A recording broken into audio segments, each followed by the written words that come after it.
म्हणत होते ना, हा भागूचाच फोटो आहे. पण भागूचा फोटो प्रसादच्या खिशात आलाच कसं काय? सूर्या, हे काहीतरी नवीनच कोड आहे. पण ह्यो फोटो प्रसादच्या खिशात येण्याचं कारण काय तेच कळणं झालंय मला. प्रसादच्या खिशात भागूचा फोटो सापडणं आणि त्याचा जीव घेण्याचा प्रयत्न होणं ह्याचा काही संबंध असू शकतो का?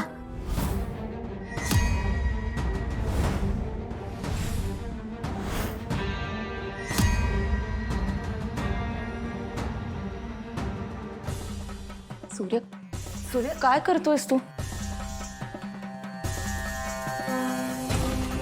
देवा पुढं साकडं घालतो. देवा, माझ्या मनात ज्या काही शंका यायला लागल्यात ना, त्या सगळ्यात चुकीच्या ठरवते. हे बघ, या फोटोचं काय कोड आहे मला नाही माहिती, पण या घरावर आता कुठलं नवीन संकट नको. तुला जे काही संकट द्यायचे ना, माझ्या वाट्याला दे, पण माझ्या बहिणीच्या वाट्याला नको. दादा, हा फोटो आपण प्रसादला दाखवून बघू शकतो ना? तो आता शुद्धीवर पण आलाय. तोच आपल्याला काहीतरी सांगू शकेल. तेजू म्हणते ते बरोबर आहे. मला पण वाटतं आपण ही गोष्ट अशीच नाही सोडून दिली पाहिजे. आपल्याला ह्यो फोटो प्रसादच्या खिशात कसा आला हे शोधावंच लागेल. मग त्यासाठी प्रसादला विचारावं लागलं तरी चालेल.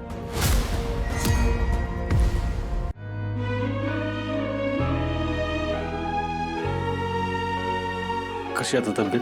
बरी आहे आता.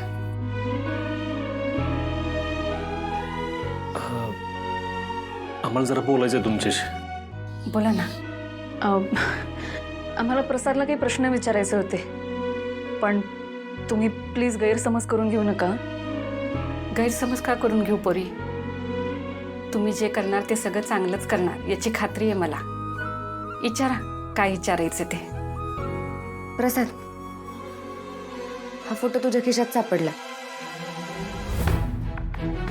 हा फोटो तुझ्या खिशात कसा काय आलाय सांगशील का? आई बाबा, आई बाबा, आई बाबा, आई बाबा, आई बाबा, आई आई आई आई बाबा, फोटो. प्रसाद शांत व्हा. आई आई बाबा, शांत. फोटो. आत्या, हा असं काय करतोय? वहिनी तपास ना. काही होणार नाही तपासून. म्हणजे प्रसादच्या डोक्यावर लहानपणापासूनच परिणाम झालाय. तो तसाच बोलतो. तेव्हापासून त्याला स्पष्ट काही बोलता येत नाही. हे काय बोलताय तुम्ही? खरं ते बोलते पोरी. प्रसादचा मेंदू लहानपणापासूनच नाजूक आहे. तो जन्मजातच तसा नव्हता. तो लय हुशार होता, धडधाकट होता. सगळ्यांशी प्रेमाने बोलायचा. त्याच्या बोलण्याने तो सगळ्यांना आपलंसं करून घ्यायचा. पण मग त्याची ही अशी अवस्था. सांगते. तुम्हाला आमच्या सासूबाई माहीत असतील, रंभाबाई. त्यांच्या लेकाने 2 लग्न केली. पहिल्या बायकोचं नाव सरलाबाई. त्यांना 2 मुलं झाली होती, सत्या आणि शशिकांत. त्यानंतर त्यांचं निधन झालं. मुलांना आई मिळावी म्हणून माझ्याशी लग्न केलं. पण मी गरिबा घरची. माझ्या सासूबाईंना मी आवडत नव्हते, म्हणून त्यांनी मला त्रास द्यायला सुरुवात केली. पण आमचे हे माझ्यावर प्रसादवर लई प्रेम करायचे. हे कोणालाच आवडत नव्हतं. एक दिवस घरच्यांनी आम्हाला मारायचा बी प्रयत्न केला. हे जेव्हा यांना कळलं, तेव्हा यांनी सगळी इस्टेट प्रसादच्या नावावर केली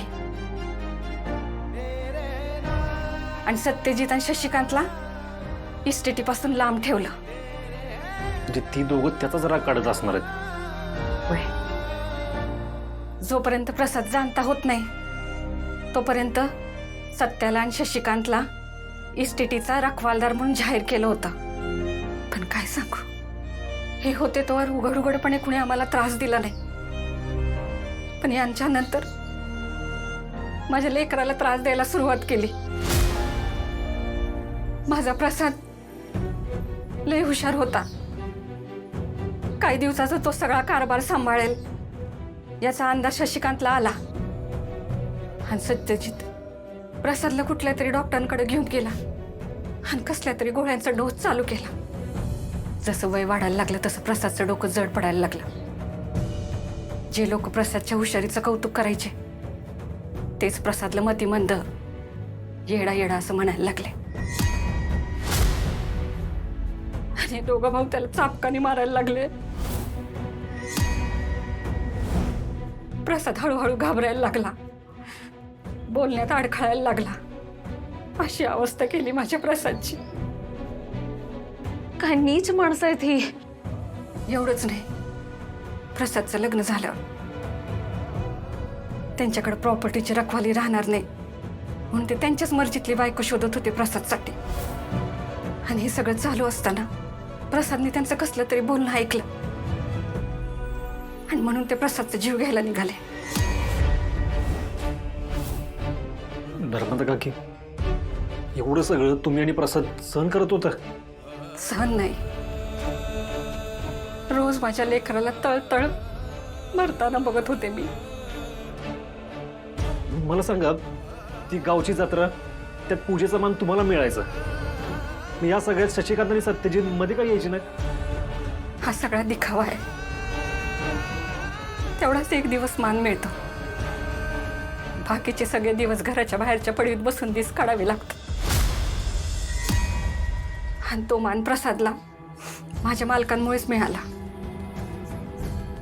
आमच्याच नावाची इस्टेट बाहेरच्या पडवीतून बघावी लागायची. माझं काही नाही हो, मला माझ्या प्रसादसाठीच वाईट वाटतंय. त्याचं सगळं तरुण पण दुसऱ्याच्या स्वार्थासाठी बळी पडतंय. ह्याच वाईट वाटतंय. आई, रडू नको ना. आई आई आई आई, रडू नको ना, नको ना रडू तू. या सगळ्याचा शेवट माझ्या लेकराच्या भल्यानेच व्हावा एवढीच इच्छा आहे माझी.